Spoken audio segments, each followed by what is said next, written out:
Dear students, आपका अपने YouTube channel my class videos में हार्दिक स्वागत है।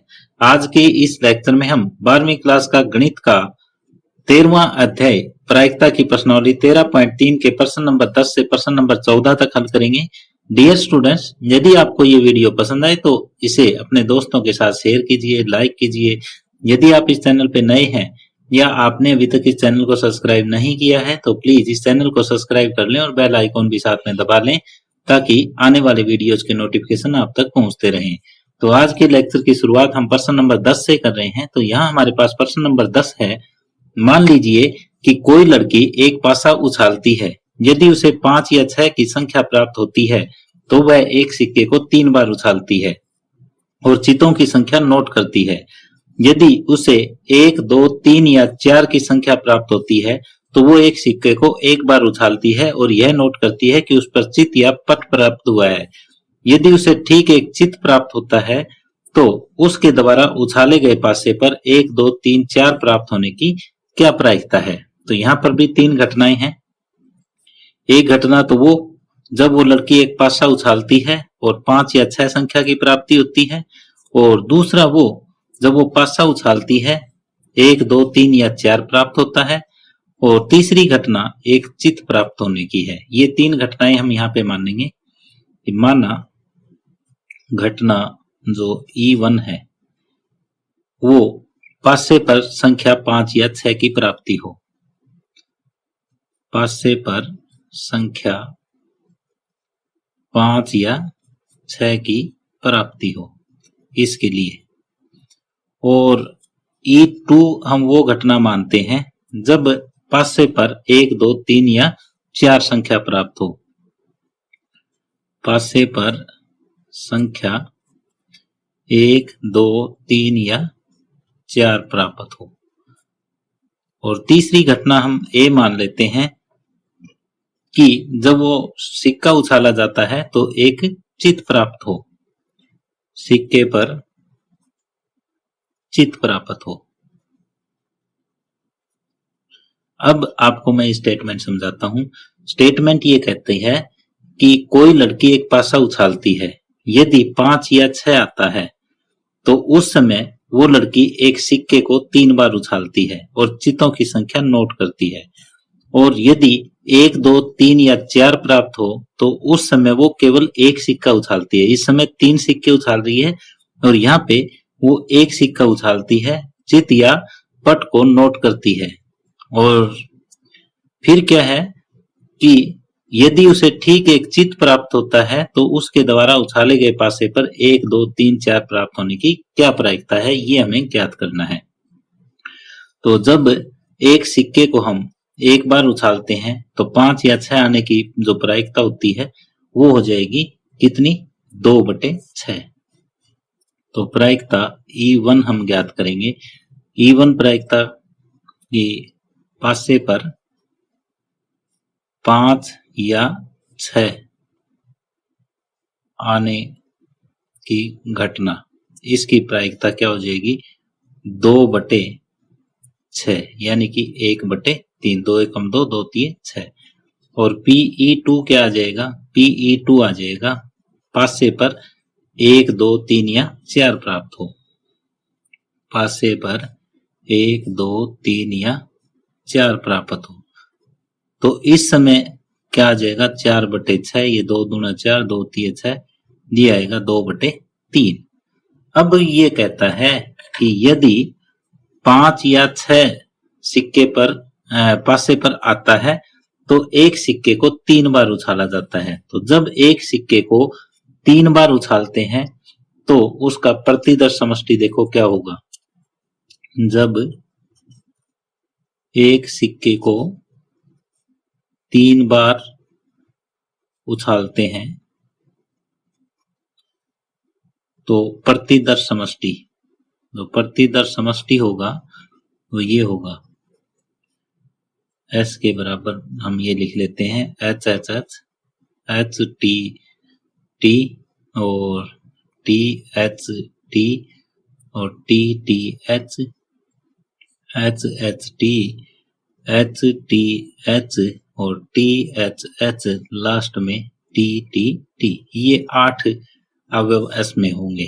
तो यहाँ पे ये कहता है कि जब पासे पर 5 या 6 आता है तो एक सिक्के को 3 बार उछाला जाता है और एक चित प्राप्त होने की यहाँ पे हमें प्रायिकता देखनी है। तो एक चित कहाँ है? ये रहा एक चित ये है, एक ये है, एक ये है। तो जब एक सिक्के को 3 बार उछालते हैं तो एक चित प्राप्त होने की प्रायिकता हमारे पास 3/8 हो जाती है। तो यहाँ पे प्रायिकता A/E1 ये क्या है? ये प्रायिकता है जब पासे पर 5 या 6 आता है तो एक चित आने की घटना, इसकी प्रायिकता। तो इसकी प्रायिकता क्या हो जाएगी? 1 2 3 टोटल है वो 8 है, 3/8 हो जाएगा। अब प्रायिकता हमें ज्ञात करनी है E2 की, कि जब पासे पर 1 2 3 4 आता है तो उस समय एक सिक्का उछाला जाता है। यहाँ पे तो 3 उछाले गए हैं। जब पासे पर 1 2 3 या 4 आता है तो एक चित की घटना। तो यहाँ पे केवल एक ही सिक्का उछाला जा रहा है और यहाँ पे जब एक सिक्का उछाला जा रहा है तो H और T ये 2 ही होंगे और यहाँ पे जो प्रायिकता है H की वो कितनी हो जाएगी? 1/2 हो जाएगी। तो इसलिए ये जो प्रायिकता है वो 1/2 हो जाएगी। अब हमें क्या ज्ञात करनी है? हमें ज्ञात करनी है कि एक चित प्राप्त होता है तो पास से 1 2 3 4 की प्रायिकता क्या है? तो पास से 1 2 3 4 की प्रायिकता ज्ञात करनी है जब उस पर चित आए, ये हमें ज्ञात करना है। तो इसके लिए बेज प्रमेय की हमें आवश्यकता होगी। बेज प्रमेय द्वारा, बेज प्रमेय क्या कहता है? Pe2/A यदि हमें ज्ञात करना है तो P यहाँ आ जाएगा E2 PA/E2 बटे PE1 इंटू PA/E1 प्लस में PE2 इंटू PA/E2। ये बेज थ्योरम कहती है। ये सारे मान हमारे पास हैं, ये सारे के सारे मान यहाँ पे हम भर देंगे तो हमारे पास रिजल्ट आ जाएगा PE2/A और ये PE2 का मान 2/3, PA/E2 का मान 1/2 बटे PE1 का मान है वो 1/3 है और PA/E1 का मान 3/8 है प्लस में PE2 का मान 2/3 और ये 1/2 है। अब इसे हम सोल्व करेंगे। ये 3 से 3 कट जाएगा, 2 से 2 कट जाएगा, इस 2 से ये 2 कट जाएगा तो ऊपर 1/3 और नीचे ये 1/8 प्लस 1/3 ये रह जाएगा। अब इसे हमें सोल्व करना है तो ये 1/3 नीचे लघुत्तम आ जाएगा 24, 3 प्लस में 8 तो ये 1/3 गुणा में ये 24 ऊपर 8 और 3 11 नीचे, ये 3 से 8 कट जाएगा और ये 8/11 उत्तर आ जाएगा। तो यहाँ हमारा प्रश्न नंबर 10 कंप्लीट होता है। अब प्रश्न नंबर 11 है, एक व्यावसायिक निर्माता के पास A, B तथा C मशीन ऑपरेटर है। प्रथम ऑपरेटर A 1% खराब सामग्री उत्पादित करता है तथा ऑपरेटर B और C क्रमशः 5% और 7% खराब सामग्री उत्पादित करता है। कार्य पर A कुल समय का 50% लगाता है, B कुल समय का 30% तथा C कुल समय का 20% लगाता है। यदि एक खराब सामग्री उत्पादित है तो इसे A द्वारा उत्पादित किए जाने की प्रायिकता क्या है? तो यहाँ पे हमें 4 घटनाएं माननी पड़ेगी। एक तो वो कि A द्वारा लगाया गया समय, दूसरी घटना B द्वारा लगाया गया समय और तीसरी घटना C द्वारा लगाया गया समय और चौथी घटना जो है वो खराब सामग्री के लिए। ये हमें 4 घटनाएं माननी पड़ेगी। माना घटना E1 हम मान लेते हैं कि A द्वारा लगाया गया समय है, A द्वारा लगाया गया समय, और E2 को हम मान लेते हैं B द्वारा लगाया गया समय, और इसी तरह से हम E3 को मानेंगे कि C द्वारा लगाया गया समय, और ये C द्वारा लगाया गया जो समय है इसको हमने E3 मान लिया। अब एक घटना हम यहाँ पे A मानते हैं, लेकिन यहाँ पे A ऑलरेडी हमारे पास आया हुआ है, तो एक नया यहाँ पे X ले लेते हैं हम। X जो है वो खराब सामग्री के लिए घटना है। नया अल्फाबेट हमने X ले लिया, खराब सामग्री के लिए घटना।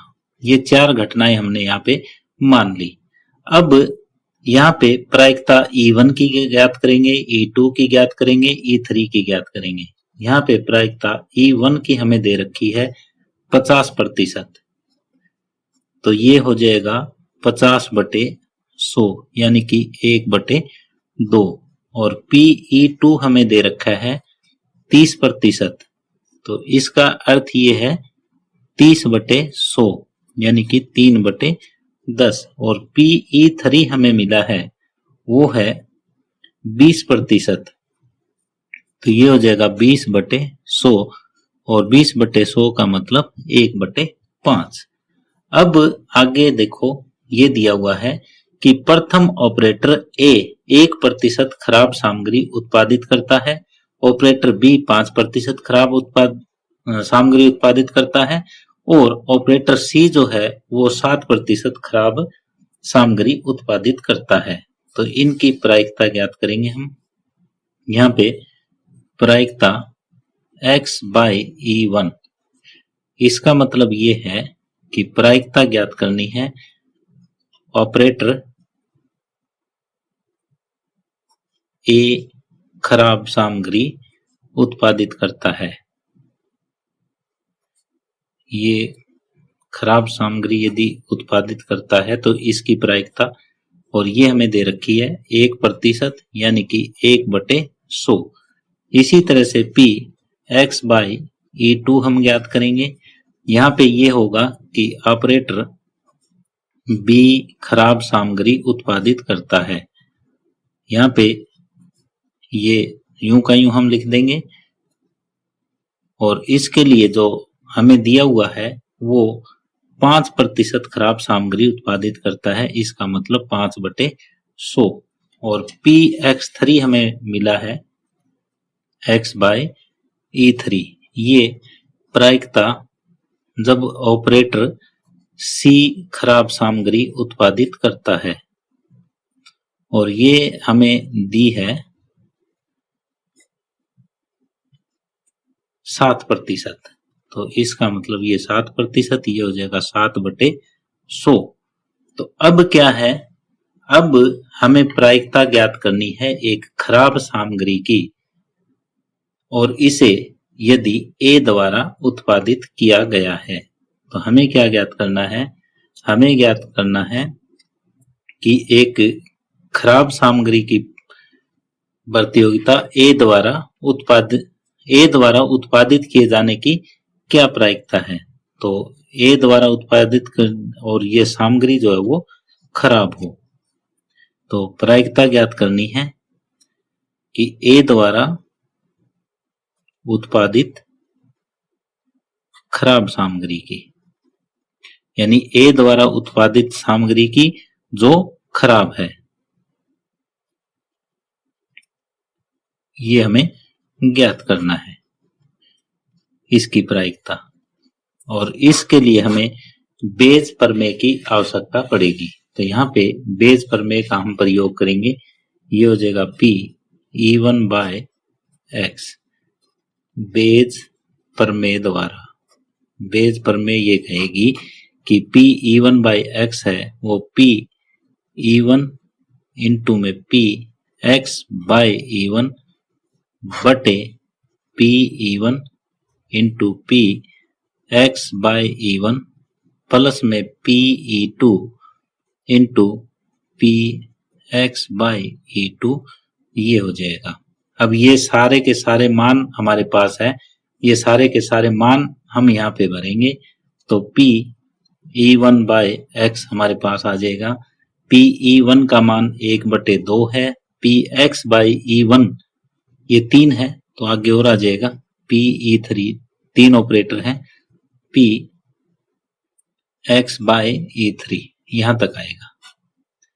तो ये P E1 का मान 1/2, P x बाई E1 इसका मान है 1/100 और बटे में ये आ जाएगा 1/2 गुणा 1/100 प्लस में P E2 का मान 3/10 और ये x बाई E2 का मान है 5/100 और प्लस में P E3 का मान 1/5 है और ये x बाई E3 का मान 7/100 है। तो इनमें से यदि कुछ कटता है हम काट देंगे, बाकी बचा हुआ यूं का यूं लिख देंगे। तो ये होगा 1/200 बटे ये 1/200 प्लस में ये कट जाएगा 5 से दूना 10 तो 3/200 प्लस में 7/500 तो ये 1/200 यहाँ रह जाएगा, लघुत्तम आ जाएगा 1000, यहाँ पे 5 और ये 5 दिए 15 और प्लस में 7 तो ये होगा 1/200 गुणा में ये 1000 ऊपर आ जाएगा बटे 15 और 7 22 और 5 27 ये 200 5 1000 ये 5/27 ये उत्तर आ जाएगा। तो यहाँ पे क्वेश्चन नंबर 11 कंप्लीट हुआ। अब प्रश्न नंबर 12 है 52 ताशों की गड्डी से एक पत्ता खो जाता है, शेष पत्तों से 2 पत्ते निकाले जाते हैं जो ईंट के पत्ते हैं, खो गए पत्ते की ईंट होने की प्रायिकता क्या है। तो यहाँ पे भी हमें 3 घटना माननी पड़ेगी, एक जो ईंट का पत्ता है वो, एक ईंट का पत्ता नहीं है वो और एक जो पत्ता गुम हुआ है उसके लिए। तो माना घटना हम E1 मानते हैं, ईंट का पत्ता, और E2 हम मानते हैं कि ईंट का पत्ता ना हो, और ए हम घटना वो मानते हैं गुम हुआ पत्ता। तो यहाँ पे 3 घटनाएं हमने माननी है कि एक तो ईंट के पत्ता निकलने की जो घटना है उसको हमने E1 मान ली और ईंट का पत्ता ना निकले उसके लिए हमने घटना E2 मान ली और ए मान ली हमने गुम हुए पत्ते के लिए। अब 52 ताशों की गड्डी में से ईंट के पत्ते कितने होते हैं 13। 52 ताश के पत्तों में ईंट के पत्ते होते हैं वो होते हैं 13। अब यदि प्रोबेबिलिटी हमें E1 की ज्ञात करनी पड़ती है तो ये क्या हो जाएगा, ये 13 में से एक पत्ता निकलेगा और 52 में से एक पत्ता निकलेगा तो 13/52 1/4 हो जाएगा। और PE2 ईंट को छोड़ के बाकी पत्ते कितने हो जाएंगे, बाकी पत्ते जो है वो 39 रह जाएंगे, 39/52 13 3 39 13 चौके 52 ये हो जाएगा 3/4। यहाँ पे ईंट का पत्ता यदि निकलता है तो उसकी प्रोबेबिलिटी है वो 1/4 है और ईंट का पत्ता नहीं निकलता तो उसकी प्रोबेबिलिटी 3/4 है। अब ये कहता है कि एक पत्ता गुम हो जाता है, 52 ताश की गड्डी में से एक पत्ता गुम हो जाता है तो शेष पत्ते कितने रह जाएंगे। 52 पत्तों में से यदि एक पत्ता गुम हो जाता है तो उस समय शेष पत्ते कितने रह जाएंगे, शेष पत्ते जो रह जाएंगे वो 51 रह जाएंगे। अब ये कहता है कि शेष पत्तों से 2 पत्ते निकाले जाते हैं जो ईंट के पत्ते हैं, खो गए पत्तों की ईंट होने की प्रायिकता क्या है। तो यहाँ पे हम यहाँ ये मान लेते हैं कि जो गुम हुआ पत्ता है वो ईंट का पत्ता है, तो यहाँ पे P हमें ये ज्ञात करना पड़ेगा A/E1। तो इसका मतलब ये है कि प्रायिकता ज्ञात करनी है। किसकी ज्ञात करनी है? गुम हुए पत्ते की ज्ञात करनी है, यदि वो ईंट का, कि गुम हुआ पत्ता ईंट का है। तो इसके लिए देखो, ईंट के पत्ते कितने होते हैं? ईंट के पत्ते जो होते हैं वो 13 होते हैं। यदि ईंट का पत्ता एक गुम हो चुका है तो शेष पत्ते कितने? शेष ईंट के पत्ते, शेष ईंट के पत्ते, इस कंडीशन में यदि गुम हुआ पत्ता ईंट का है तो शेष ईंट के पत्ते जो है वो हो जाएंगे 12। तो अब ये कहता है कि 2 पत्ते निकाले जाते हैं, तो 12 में से 2 पत्ते निकलेंगे और 51 में से 2 पत्ते निकलेंगे। तो यहाँ 12C2 बटे 51C2 को हम सोल्व करेंगे, तो ये हो जाएगा फैक्टोरियल 12 बटे factorial 12 minus 2 factorial 10 into factorial 2 और नीचे 51। ये NCR में खोल रहा हूं, तो 51 माइनस 2 49 और ये फैक्टोरियल 2। इससे ये कट हो जाएगा।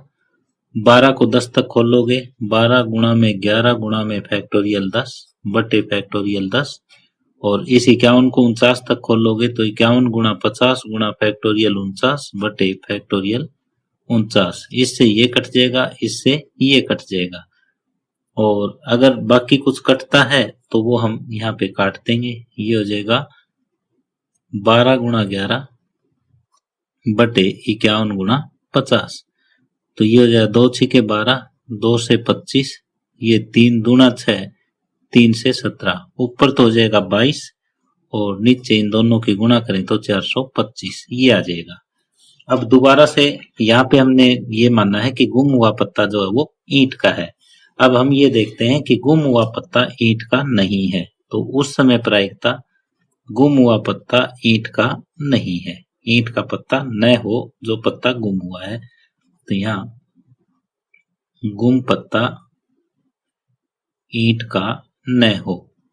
अब हम ये ज्ञात करेंगे कि प्रायिकता गुम पत्ता ईंट का न हो, तो इसके लिए ये हमें करना पड़ेगा। ईंट का पत्ता ना हो तो इसका मतलब ईंट के पत्ते हैं वो तो हमारे पास 13 यूं के यूं रहेंगे, 13 में से कोई 2 निकलेंगे और नीचे 51 में से कोई 2 निकलेंगे। अब ये हो जाएगा फैक्टोरियल 13 बटे 13 में से 2 जाएंगे फैक्टोरियल 11 इंटू फैक्टोरियल 2 बटे फैक्टोरियल 51 बटे 51 में से 2 जाएगा फैक्टोरियल 49 इंटू फैक्टोरियल 2। इससे ये कट हो जाएगा। फैक्टोरियल 13 को हम 11 तक खोल लेंगे, तो ये हो जाएगा 13 गुणा में 12 गुणा में 11 फैक्टोरियल बटे 11 फैक्टोरियल। इसको 51 को 49 तक खोल लेंगे, तो 51 गुणा 50 गुणा फैक्टोरियल 49 बटे फैक्टोरियल 49।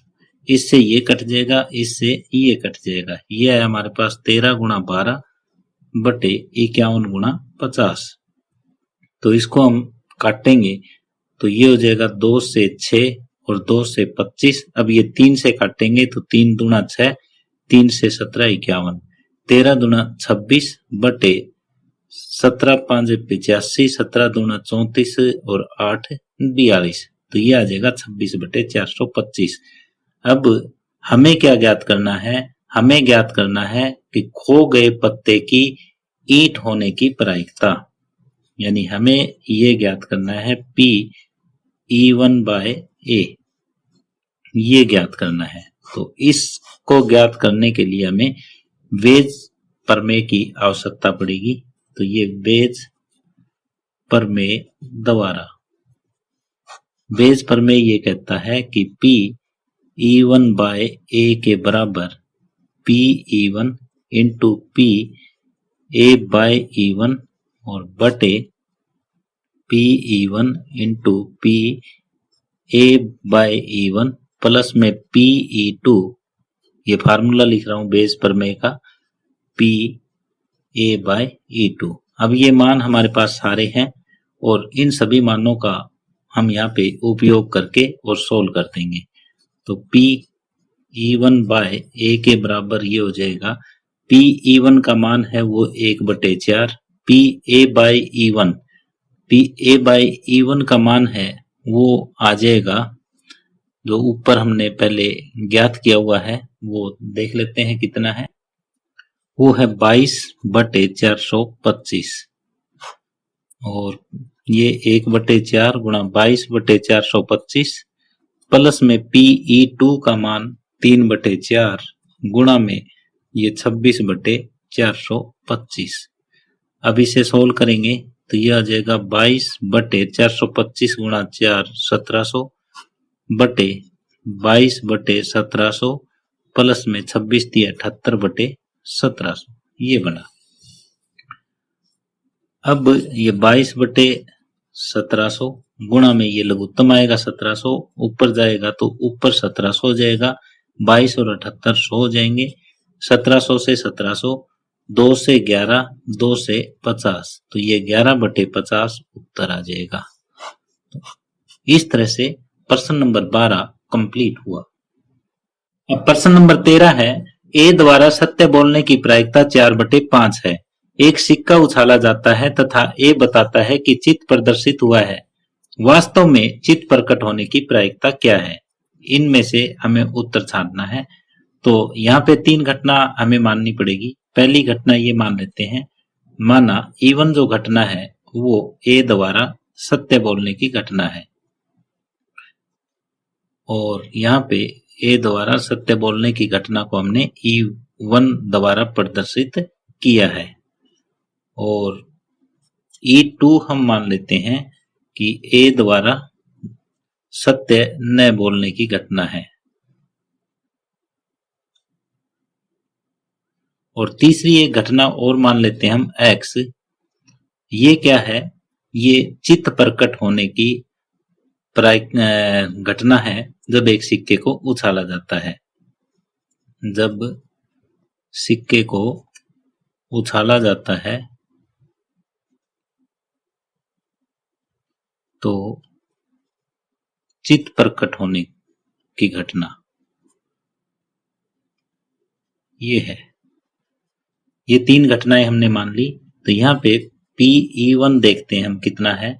ए द्वारा सत्य बोलने की जो प्रायिकता है वो हमें 4/5 दे रखी है। PE2 क्या हो जाएगा? PE2 हो जाएगा 1 - 4/5। ये सत्य न बोलने की हो जाएगी, तो 5 में से 4 गया 1/5। अब ये कहता है कि एक सिक्का उछाला जाता है। जब एक सिक्का उछाला जाता है तो चित्त आने की जो प्रायिकता होती है वो 1/2 होती है। तो यहाँ पे P हमें ये ज्ञात करना है X/E1। तो Px/E1 हो जाएगा कि जब एक सिक्का उछाला जाता है और चित्त आए, यानी वो जो है वो 1/2 आएगा, और Px/E2 ये भी कितना आ जाएगा? 1/2 आएगा। क्यों आएगा? क्योंकि जब भी हम एक सिक्के को उछालते हैं और उस पर चित्त आने की प्रायिकता भी 1/2 होती है और न आने की भी प्रायिकता 1/2 होती है। अब हमें क्या ज्ञात करना है? हमें ये ज्ञात करना है कि वास्तव रूप में चित्त प्रकट होने की प्रायिकता क्या है, जब क्या ए बताता है कि चित्त प्रकट हुआ है। तो यहाँ पे हमें प्रायिकता ज्ञात करनी है किसकी? E1/X की। इसको क्या बोलेंगे कि प्रायिकता ए बताता है कि चित्त प्रकट हुआ है। इस बात की प्रायिकता ज्ञात करनी है, और जबकि वास्तव में भी क्या है? वास्तव में भी चित्त प्रकट हुआ है। इसकी प्रायिकता हमें ज्ञात करनी है। अब इसकी प्रायिकता ज्ञात करने के लिए हमें बेज थ्योरम की आवश्यकता पड़ेगी। तो बेज प्रमेय द्वारा, बेज प्रमेय ये कहती है कि P(E1/X) बराबर P(E1) गुणा में P(X/E1) बटे पी E1 गुणा में P X by E1 plus में P E2 into P X by E2। अब इन सभी के मान हमारे पास है, ये सभी मान हम यहाँ पे रखेंगे और फिर उसको सोल्व कर देंगे। पी E1 का मान हमारे पास है 4/5, पी एक्स बाई E1 का मान 1/2, इसी तरह से ये 4/5 गुणा में 1/2 प्लस में पी E2 का मान है वो 1/5 है, पी एक्स बाई E2 का मान 1/2 है। अब इसे सोल्व करो तो ये हो जाएगा 4/10 और बटे में 4/10 प्लस 1/10 और ये होगा 4/10 और नीचे 4 और 1 5/10। इसे सोल्व करेंगे 4/10 गुणा में 10/5, ये 10 से 10 कट जाएगा और ये बनेगा 4/5 और ये उत्तर आ जाएगा। तो इस तरह से प्रश्न नंबर 13 कंप्लीट हुआ। अब प्रश्न नंबर 14 है, यदि ए और बी ऐसी घटनाएं हैं कि A is contained in B and P B is not equal to 0 तो निम्न में से कौन ठीक है। पी ए बाई बी का मान हमें ज्ञात करना है कि P B by P A होगा या लेस देन पी ए होगा या greater than equal to P A होगा या इनमें से कोई नहीं होगा। तो यहाँ पे ए इज कंटेन्ड इन बी है, ये है, तो इसका मतलब यदि यहाँ पे ये समुच्चय ए है और समुच्चय ए को बी घेरे हुए है तो इसका अर्थ ये है कि A intersection B is equal to क्या हो जाएगा, जो ये अंदर वाला है यही हो जाएगा, ये इन दोनों का इंटरसेक्शन है। और साथ में क्या हो जाएगा, P A is less than P B हो जाएगा, क्योंकि यहाँ पे अवयव कम है और यहाँ पे अवयव ज्यादा है, तो यहाँ की जो प्रायिकता है वो इससे कम हो जाएगी। अब हम ये लेके चलते हैं कि पी ए बाय बी, तो पी ए बाय बी हम ये लेके चलेंगे तो ये हो जाएगा पी ए इंटरसेक्शन बी बटे पी बी। तो यहाँ देखो पी ए इंटरसेक्शन बी को हम क्या लिख सकते हैं, पी ए लिख सकते हैं बटे पी बी। अब यहाँ उल्टा है ये, तो ये बराबर नहीं है पी बी बटे पी ए के, तो इसलिए पहला पार्ट यहाँ पे नहीं हो सकता। अब दोबारा से लिखो, अब ये हम दोबारा लिखते हैं पी ए बाय बी, तो ये हो जाएगा पी ए इंटरसेक्शन बी बटे पी बी और इसको ये लिखा जा सकता है P A by P B और इसको हम समीकरण 1 का नाम दे देते हैं। अब हम ये जानते हैं कि कोई भी प्रायिकता जो है वो लेस देन इक्वल टू 1 होती है, तो इसलिए ये लिखो कि हम जानते हैं कि कोई भी प्रायिकता जो है वो लेस देन इक्वल टू 1 होती है, तो प्रायिकता बी की भी क्या हो जाएगी, लेस देन इक्वल टू 1 हो जाएगी। यदि हम इसका उल्टा कर देते हैं 1 बटे पी बी कर देते हैं तो ये ग्रेटर देन इक्वल टू 1 हो जाएगा। दोनों तरफ पी ए से गुणा कर देंगे तो ये पी ए बटे पी बी ये greater than equal to P A हो जाएगा और ये P A by P B किसके बराबर है, ये पी ए बाय बी के बराबर है। तो समीकरण 1 से यहाँ पे ये बन जाएगा कि P A by B greater than equal to P A. तो ऐसा ऑप्शन देखो कहाँ है, तो ऐसा ऑप्शन यहाँ 3 में है, तो इसलिए विकल्प 3 सही है, इसलिए विकल्प सी जो है वो सही है। इस तरह से प्रश्न नंबर 14 कंप्लीट हुआ। डियर स्टूडेंट्स, इसी के साथ ही आज का ये लेक्चर हम यहीं समाप्त कर रहे हैं। यदि आपको ये वीडियो पसंद आई हो तो अपने दोस्तों के साथ इसे शेयर कीजिए, लाइक कीजिए। यदि आप इस चैनल पे नए हैं या आपने अभी तक इस चैनल को सब्सक्राइब नहीं किया है तो प्लीज इस चैनल को सब्सक्राइब कर लें और बेल आइकॉन भी साथ में दबा लें ताकि आने वाले वीडियोज के नोटिफिकेशन आप तक पहुंचते रहें। धन्यवाद।